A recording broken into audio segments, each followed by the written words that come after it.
What's up, guys? James Carter TV, continuing my 2016 NFL Draft recaps, and today we are talking about the Buffalo Bills. Now, this is a team that, because I'm starting to think about my predictions for each team this season, I don't know what they're going to do, man. I think they could stink.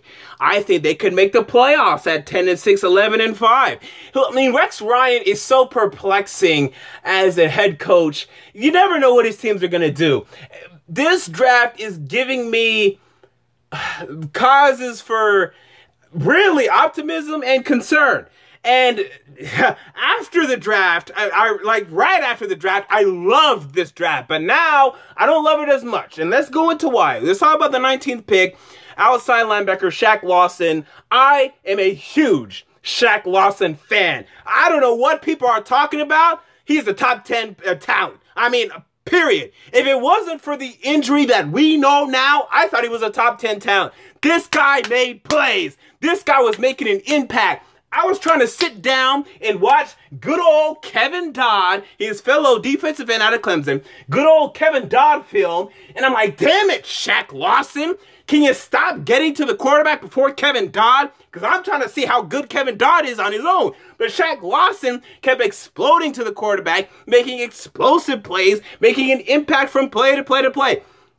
Some people think that, well, he only offers a lot of value as a run defender. What the hell are you people talking about? This is a guy that was leading the charge from play to play for Clemson. Now, yes, he was a bit of a one-year wonder, maybe two-year wonder, because last year was pretty freaking good too. But, man, this is a guy that produced consistently, went to the combine, and killed it. 4.70 40, showed as a 4.3 end, because that's what he played in college, that he will be a damn good fit as a 3.4 outside linebacker, which is what he will play here. Now, the only problem is, now we have injury concerns. He's out for 5 to 6 months, and that hurts. And that hurts the grade, because it was going to be an A+, because I'm a big Shaq Lawson fan, but it's still going to be an A-, little bit of a hurt, but honestly, at the end of the day, I still think the Bills have gotten a great player here, and they will not regret this pick unless if the injuries just keep popping up in terms of his shoulder. Let's move on to the second round, 41st pick overall, Reggie Ragland out of Alabama. Rex Ryan has some input in this draft because yet again they get a tough football player. Only problem is he may only be a 2-down player. I said in my scouting report, and this was at a time where Reggie Ragland was considered to be a top 15 pick. I said, this guy is not a top 15 pick. I would probably take him at the end of the first round, probably early second, because he's a 2-down guy. And that's pretty much what he's going to be, with potential to be a 3-down guy. But the big reason why I like this pick for the Bills, you signed Zach Brown, the inside linebacker that played for the Tennessee Titans last year, and I know him well, and he stinks against the run, but he's good against the pass. He's a really good coverage linebacker. So now you get to pair Reggie Ragland, and then when he comes out, Zach Brown comes in, perfect fit here. You fix him up with Rex Ryan too, who loves this type of player. I think it's a great fit. So even though this probably will be a B pick or B+ pick, because the fit is so good here, it gets an A-.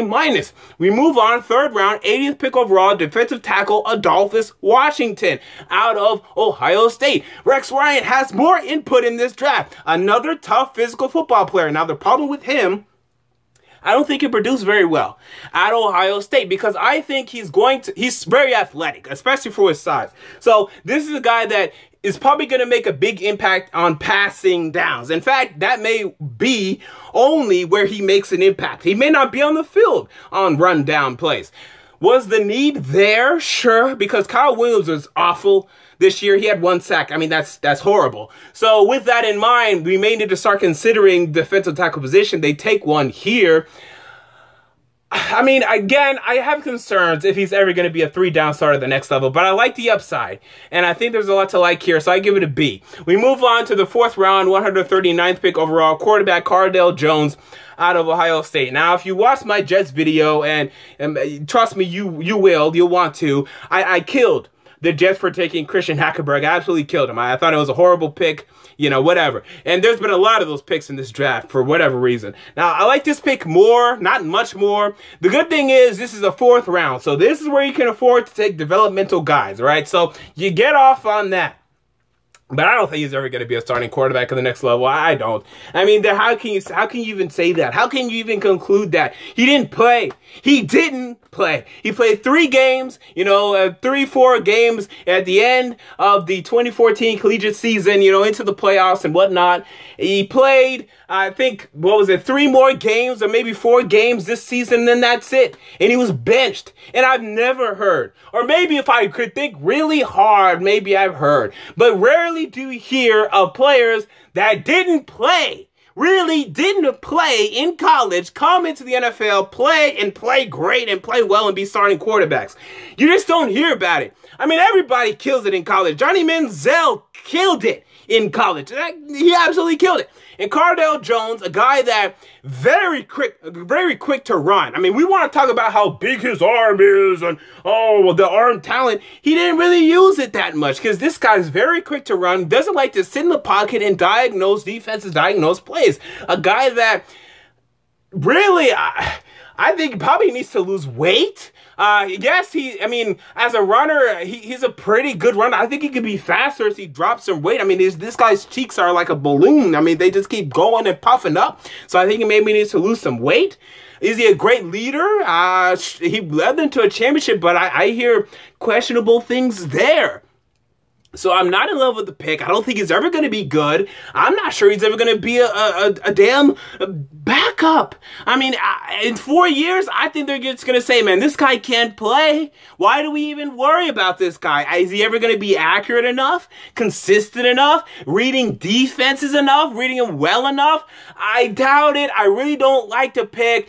There is upside, though, and it is the 4th round. So on that alone, I give it a C-. You stay out of the D category, but man, you were close. We move on to the 5th round. Running back Jonathan Williams out of Arkansas, a guy that was sharing and splitting carries with Alex Collins, who also went in the 5th round. In fact, I think after Jonathan Williams, which I found very interesting. So, a guy that we didn't see too much of. But when we did see him, had injuries, specifically foot injuries. And that is very, very concerning. I also question what he is. Now, this is a guy that's 5'11", 220 pounds, has the build of a power running back, but questionable vision, and sometimes like to bounce it outside more than just going up and being that type of downhill runner. So I also question the player and what type of role he's going to have. I also question the need. You have LaShawn McCoy, you have Carlos Williams, you don't have Bryce Brown anymore. I almost said you have Bryce Brown. Did you need a 3rd running back right now? I mean, wouldn't you be better off taking an offensive lineman? Your offensive line was horrible.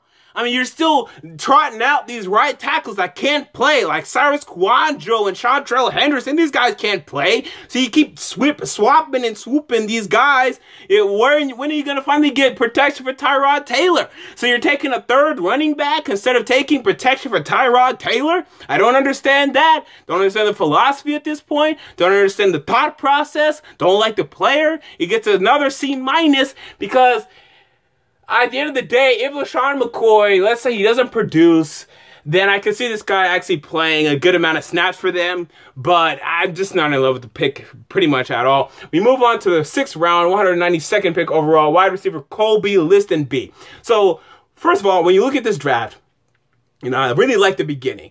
The middle has gotten kind of, and then I like the ending a lot. Kolby Listenbee, athletic. And this is the 6th round. I talk about the 6th and 7th round. Let's take some athletes. Let's throw them on the football field. Let's get them on special teams, and let's see what these kids can do. And this is something that I want to see what he can do.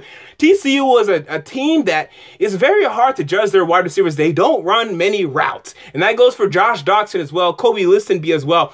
But unfortunately, Kolby Listenbee does not have the type of physical attitude in terms of going up and being aggressive and grabbing balls out of the air, being a willing run blocker, I think he may only be a Marquise Goodwin for you, who comes in for deep balls, and that's pretty much it. Now, that's a big part of your offense, so, you know, I think he may be a good fit there, and I like the athletic thing, though. At the end of the day, take athletes, but I question, though, you know, what is he going to offer you that's different than you already have? Because, yeah, Marquise Goodwin.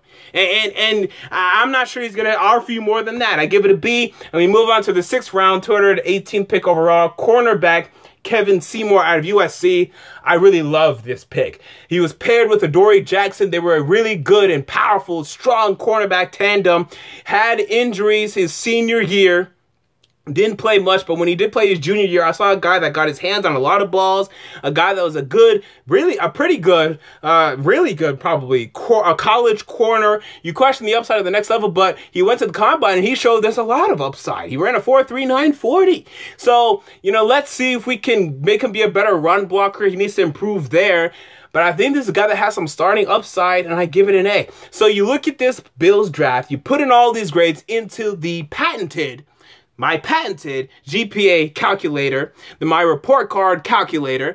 All this equated to a 3.30 GPA out of 4, which is equal to a B+ draft. And, you know, we'll see. It could be great. I think Shaq, Lawson, and Reggie Ragland could be a great linebacking duo. I mean, one's an inside and one's an outside. I get that. But it could be a great linebacking duo for years to come, assuming they're healthy. Because Reggie Ragland, I didn't talk about it, but he has some injury concerns as well.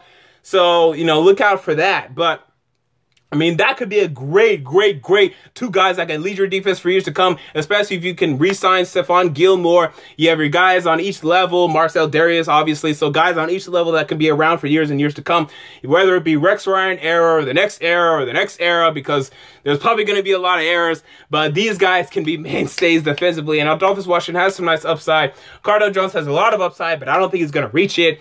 And, you know, we'll see what we can do with these late 2 guys, if they can, you know, play some special teams, make the team. And also, I forgot to mention on Kevon Seymour, remember, you got Nickell Robey a couple years ago out of USC, similar to Kevon Seymour. You hope you get that type of production that you got at Nickell Robey, and I think you can. Until next time, James Carter TV, I'm out. Peace.